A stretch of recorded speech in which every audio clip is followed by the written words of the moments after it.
du Royal écossais, le président de la République en personne,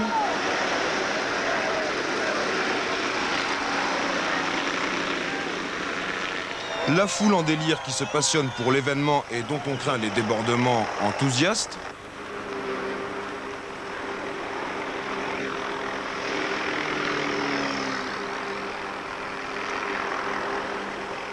Nairobi, la capitale du Kenya, la statue de Mzee Jomo Kenyatta, le patriarche, et à ses pieds, des voitures de course. Vous l'avez deviné, il s'agit du safari, le plus majestueux, le plus célèbre avec Monte-Carlo, le plus difficile des rallyes de championnat du monde. Le safari en chiffres, c'est un monument, plus de 5000 km, des étapes de 24 heures, 3 jours et 3 nuits de course presque sans arrêt à travers le Kenya, vers l'ouest à la frontière de l'Ouganda, vers l'est jusqu'à l'océan Indien. Ici, la course prend une autre dimension, regardez plutôt.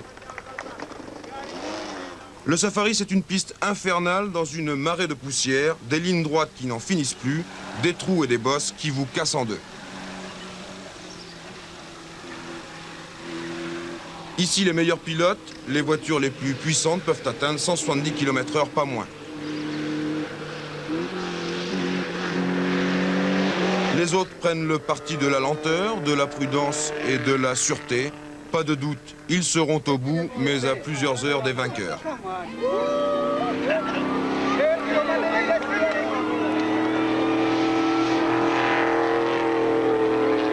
Laissons les plaines, filons vers les montagnes pour des virages truffés de pièges en tout genre, des ponts, des bosses, des animaux et bien sûr des moyennes horaires impossibles à tenir. Au bout de la poussière, le safari, c'est aussi la pluie, des averses de fin du monde qui vous transforment chaque piste en bourbier. On glisse 2 fois plus vite, on sort de la route 2 fois plus fort, on s'embourbe jusqu'aux portières.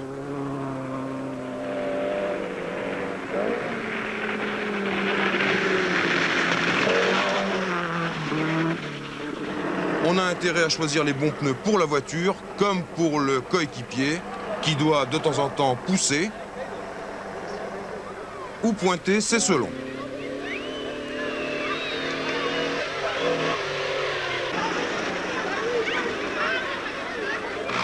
Enfin, dernière spécialité du safari, il se déroule comme le rallye de Côte d'Ivoire sur route ouverte. Ici, pas d'épreuve spéciale, il faut aller le plus vite possible d'un contrôle à l'autre, mais dans la circulation de tous les jours avec tous ses aléas.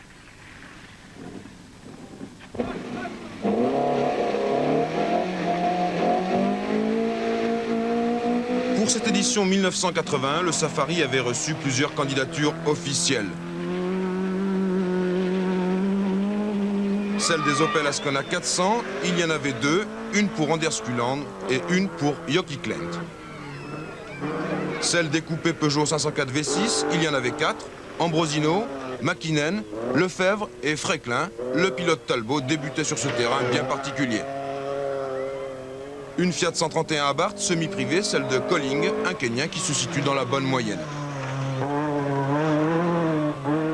Des Dodge à 4 roues motrices en provenance des États-Unis, sur l'un d'entre eux, ni plus ni moins que Sandro Munari.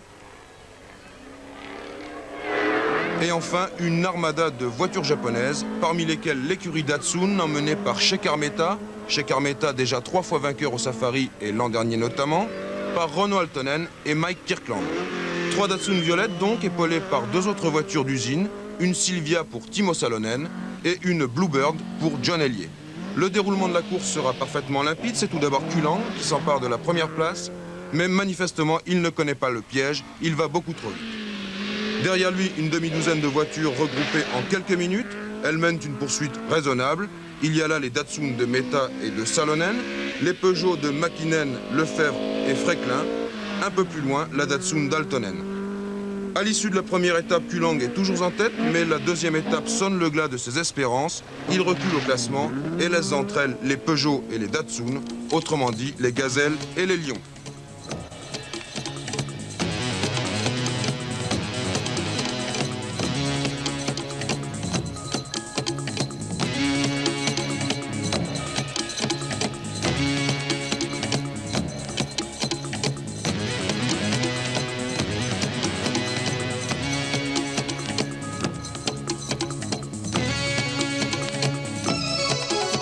Et paradoxe entre la nature et la mécanique, les lions de Sochaux n'en peuvent plus, ils s'épuisent à la course, ils se battent toutes griffes dehors, mais ne résistent pas. Mäkinen abandonne en panne d'embrayage, quelques heures plus loin c'est au tour de Fréquelin qui renonce pour la même raison.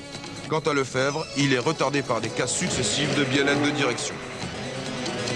Peu à peu, le lion rentre ses griffes, gracieusement, les gazelles s'éloignent, inéluctablement, les Datsun foncent vers l'arrivée, croquant au passage un dernier lion.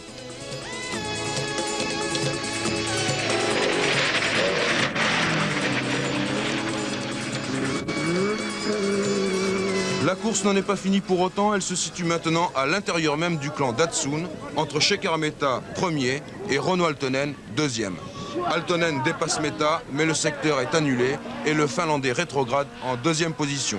Il jette alors toutes ses forces dans les derniers kilomètres, mais il échoue à 5 minutes près. Shekhar Mehta gagne le safari pour la 4e fois.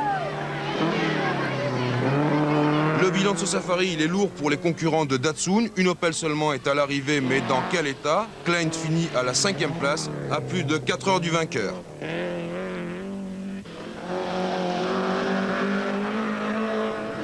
Pour les Dodge 4 roues motrices, tout est à revoir, tout est à refaire.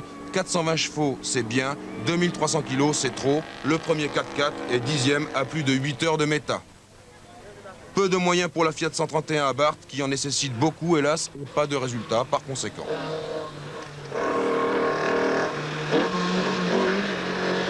Des 4 Peugeot, il en reste 2, celle de Jean-Claude Lefebvre, 6e à près de 5 heures, et celle d'Ambrosino, 9e à plus de 8 heures. La carrière du glorieux coupé Peugeot s'arrêtera sans doute là, et c'est dommage.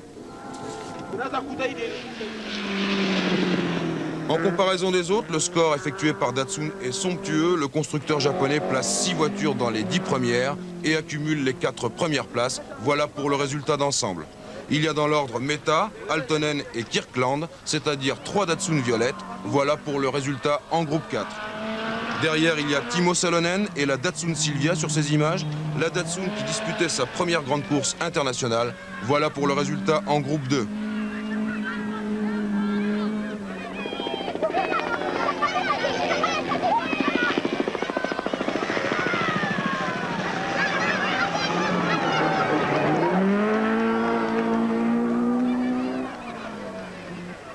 Une dernière toilette avant la dernière ligne droite, celle qui mène au podium de l'arrivée.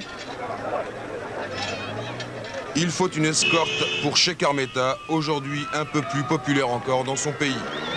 Le petit Kenyan savoure une victoire qui fut bien près de lui échapper. Shekhar Mehta, cette victoire était plus difficile que la précédente? Oui, beaucoup plus difficile. Parce qu'on avait la bagarre avec Altonen toute la nuit, le 3e jour. La 3e nuit, quand les voitures étaient vraiment fatiguées, et le pilote aussi, et ça continuait jusqu'au bout. Derrière Mehta, Renaud Altonen et Mike Kirkland. En vérité, je vous le dis, de mémoire de safari, on n'a pas vu plus beau tableau de chasse que celui de Datsun cette année.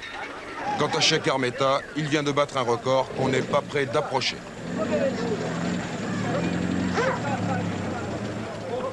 Quatre victoires au safari, c'est le record absolu. Oui. Tu es très content, je suppose. Oh. Demain, il faut me demander.